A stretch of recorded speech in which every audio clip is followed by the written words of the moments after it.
dari itu kami ingin menyampaikan beberapa hal yang menjadi tuntutan dari teman-teman honorer se-Indonesia yang kami rangkum hanya 5. Izin sebentar, boleh diperkenalkan siapa yang bicara, ketua aliansi? Ketua aliansi saya Faisal Mahardika. Saya dari Madura, Pak. Tapi saya sekarang Indonesia, Pak, karena saya mewakili seluruh Indonesia dalam kapasitas honorer, Pak.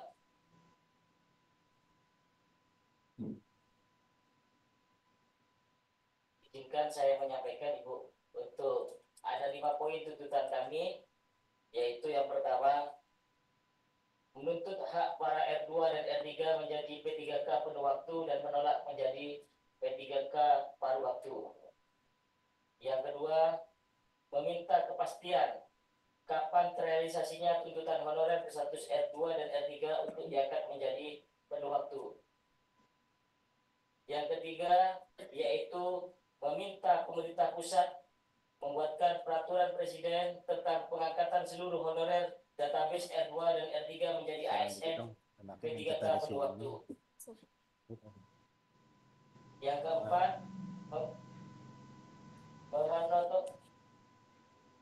moratorium honorer database R2 dan R3 menjadi ASN P3K penuh waktu. Jadi harapan kami selama kami R2 dan R3 ini belum diangkat menjadi penuh waktu, pemerintah jangan dulu membuka CPNS, jangan dulu membuka P3K karena kami ini masih dalam janji-janji saja begitu. Jadi saya berharap sebelum kami ini diangkat menjadi penuh waktu, kami berharap jangan dibuka terlebih dahulu, yaitu tes P3K ataupun CPNS. Dan yang terakhir, menyerahkan anggaran kepegawaian kepada pusat.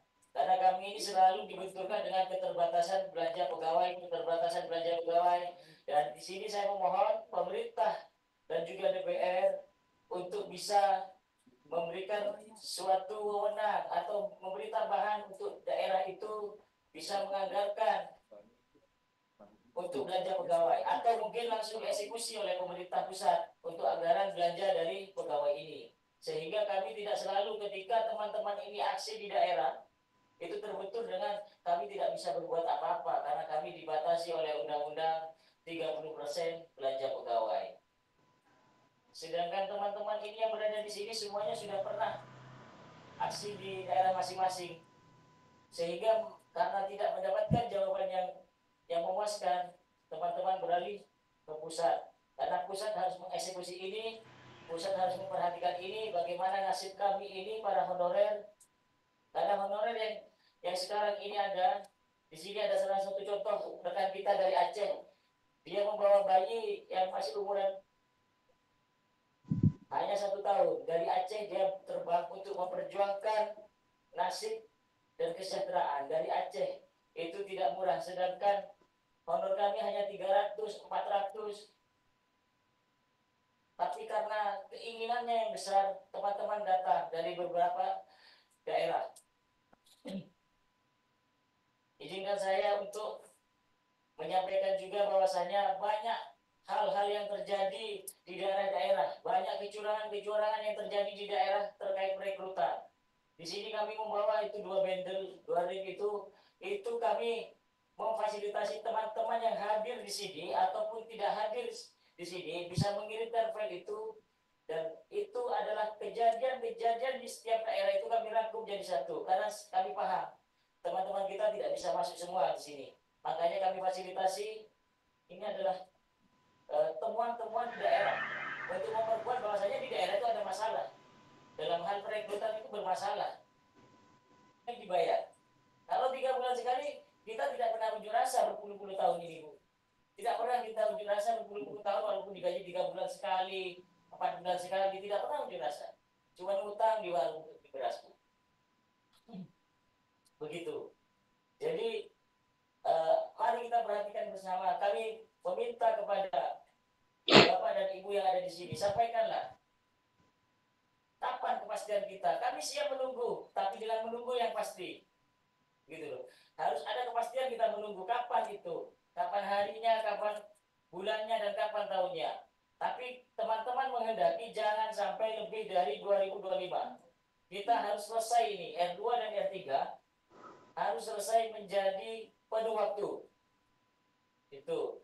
Karena kami sudah bosan menunggu. Dulu kami pernah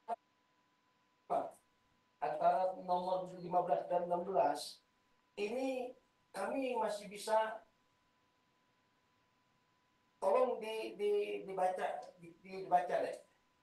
Itu daerah kita itu banyak yang penggajiannya 30% nggak maksimal, Ibu. Iya, kalau yang daerah lain yang mencukupi 30% untuk penggajian, ya, honorarium atau kepegawaian dan sebagainya. Ini kayak Aceh 250.000 gajinya, jajaran daerah lain ada yang 300.000. Bu, tolong diperhatikan.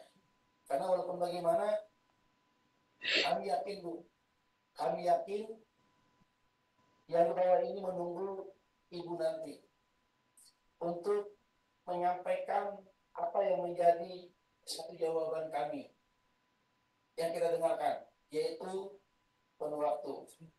Mohon izin Pak Ketua Umum, mungkin ada beberapa poin yang mungkin kita akan sampaikan nanti. Ada 5 poin tuntutan kami, dan itu mohon untuk dimasukkan ke dalam salah satu catatan atau kajian dari ibu-ibu dan bapak pimpinan di DPR RI. Mengingat ini saya melihat ada revisi undang-undang ASN. Tolong masukkan P3K. Syukur-syukur nanti P3K penuh waktu itu menjadi ASN. Negara ini negara besar. Negara ini dikelola oleh kekayaan yang sangat luar biasa. Tolong, kalau kami turun ke sini, rasanya malu nggak kira-kira? Dilema. Kami sudah mengikuti ujian, sudah terdaftar di Pangkalan dan ASN. Kami ikuti semua instruksi dari pusat maupun daerah. Tetapi kami dibuat gaduh, kami dibuat dilema dengan terbitnya PP terbitnya Kemenpan nomor 16 tahun 2025. Di situ ada namanya P3K paruh waktu. Dan tanpa kode L. R3 dan R2 itu adalah kami tenaga honorer yang telah masuk database BKN pada tahun 2022. Pada saat itu pendataan tahun 2022 kami masuk database. Kemudian karena ada undang-undang terbit, maka kami diadakan pengangkatan bahwa tidak ada lagi tenaga honorer. Maka dilakukanlah tes ASN P3K tahap 1. Pada saat itu muncul formasi. Sebulan sebelum kami mendaftar tes, formasi telah muncul dan hasil yang terlihat adalah sangat jauh dari ekspektasi kami. Formasi yang disediakan untuk kami, Ibu, hanya 20% dari kami yang berada di daerah. Atas 10 tahun ke atas, bahkan 20 tahun. Itu yang terpenting. Jadi kami meminta, jangan sampai, karena ini belum terjadi ujiannya, untuk dihentikan sementara ujian gelombang 2 P3K maupun CPNS. Mendapatkan formasi yang sesuai dan juga tentunya akan diangkat menjadi honorer full, ya, honorer penuh. Karena mengingat bahwa jasa-jasa dari adik-adik honorer ini bukan main-main, ya. Karena honorer ini ada tentunya beberapa kategori yang berbeda. Ya, ada yang memang honorer tapi yang baru mengabdi setahun, 2 tahun, ya. Tapi yang sudah mengabdi seperti yang disampaikan tadi di atas 10 tahun sampai dengan 20 tahun, ini tentunya bisa menjadi satu apa ya, prioritas ya. Di earmark ya, itu betul-betul untuk P3K ya, seperti itu. Dan yang juga tidak kalah penting adalah perbaikan sistem rekrutmen. Nampaknya ini juga menjadi catatan kita semua ya. Kalau kemudian harus bersaing dengan yang muda-muda, tadi Pak Faisal katakan kita akan rontok ya di tengah jalan ya, padahal ada pengalaman pekerja yang luar biasa. Apalagi kalau bicara pengabdian P3K Pak Haris di daerah 3T ya, yang daerahnya Bu Saad. Dan kami tidak menemukan kejelasan dan jawaban dari pertemuan ini. Terima kasih pimpinan. Masuk.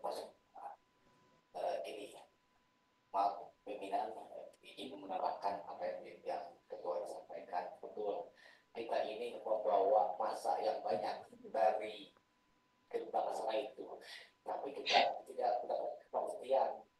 Mungkin yang Kasus yang atau aspirasi yang Bapak Ibu sampaikan ini akan mendapatkan notifikasi ya dari pimpinan DPR RI untuk bisa ditindaklanjuti ya. Kenapa? Karena sebahagiannya pasti berproses di pemerintah ya. DPR RI melakukan rapat, meninjau kembali aturannya, regulasinya, memanggil mitra kerja yang menyampaikan langsung. Kalau sekiranya Bang Andre mau, dengan kerendahan hati, saya yakin Bang Andre lebih dekat dengan rakyat. Semuanya pimpinan lebih dekat dengan rakyat. Yuk sama-sama sampaikan ke kami agar kami lebih percaya dan bisa pulang dengan bahagia. Dan menunggu hasil dari jawaban ini, nanti kami menunggu undangan dari Komisi 2. Jujur Ibu, kami datang kemari ini dengan harapan besar, dengan cita-cita yang besar, agar kami di kampung itu bisa lebih bahagia menerima